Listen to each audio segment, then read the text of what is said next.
लोकसभा निवडणुकीमध्ये विरोधकांच्या घटनाबदलाच्या आरोपांनी भाजपसह एनडीएचा घात झाला। पण आता विधानसभा निवडणुकीमध्ये याच घटनाबदलाच्या नरेटिव्हला उत्तर देण्यासाठी भाजपने त्यांचं नामी हत्यार बाहेर काढण्याची तयारी केली आहे। हे हत्यार आहे अर्थातच भाजपचं सावरकर अस्त्र।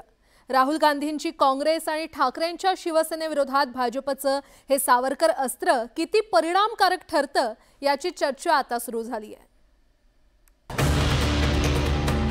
बुलवा दीजिए अखबार कि मैं जीवन भर वीर सावरकर के खिलाफ एक शब्द नहीं बोलूंगा। जरा एक बार बुलवा लीजिए उनको। वो नहीं कर सकते क्योंकि उनको पता है चुनाव खत्म होते ही फिर से वीर सावरकर को गालियां देना शुरू करने वाले।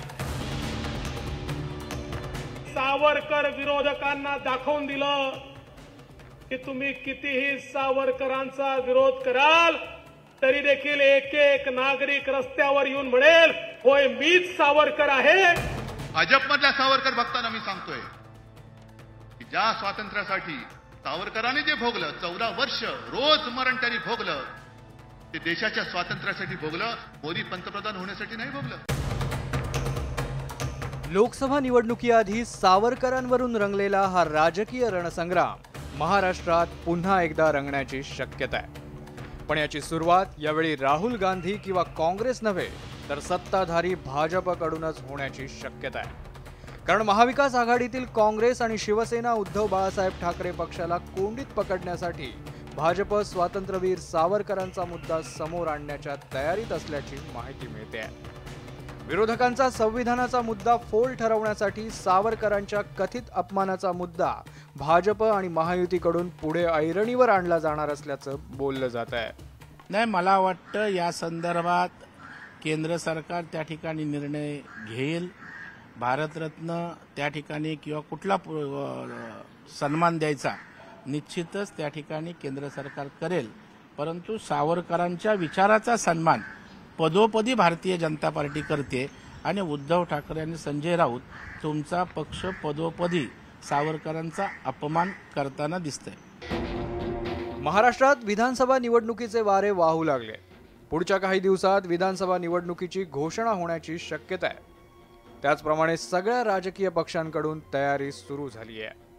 लोकसभेतील पराभवानंतर आता भाजपनं अधिक आक्रमक रणनीती आखत पुन्हा सावरकरांचा मुद्दा आणण्याची तयारी केल्यानं महाविकास आघाडीकडूनही यावर प्रतिक्रिया उमटू लागल्या आहेत। बघा, वीर सावरकर हा रणनीती म्हणून वापरण्यापेक्षा बरं का त्यांना भारतरत्न द्या अशी आमची मागणी कायम राहिली।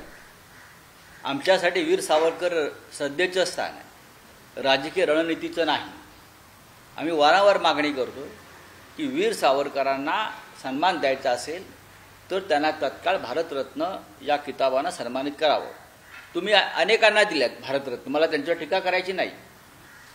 अनेकांना म्हणजे ज्यांची नावंही माहीत नाहीत आम्हाला असे तुम्ही लोकसभा निवडणुकीआधी अनेक राज्यातल्या नेत्यांना भारतरत्न दिलं जे राज्यस्तरावरचे नेते आहेत। पण स्वातंत्र्य लढ्यातला हा महान नेता, क्रांतिकारकांचा शिरोमणी वीर सावरकर यांना राजकीय रणनीती वगैरे जे काय आहे ना हे जरा शब्द थांबवा, भारतरत्न द्या आणि मग आमच्याकडे या।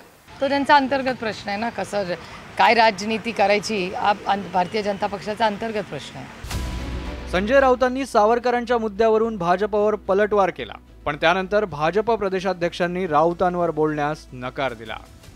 संजय राऊत यांचं उत्तर आमचे प्रवक्ते देत असतात, त्यामुळे ते आमचे प्रवक्ते नितेश राणे जे आहे ते उत्तर देतील। खरं तर राहुल गांधींच्या भूमिकेमुळे सावरकरांच्या मुद्द्यावरून ठाकरेंच्या शिवसेनेची कोंडी झाल्याचं अनेकदा पाहायला मिळालं।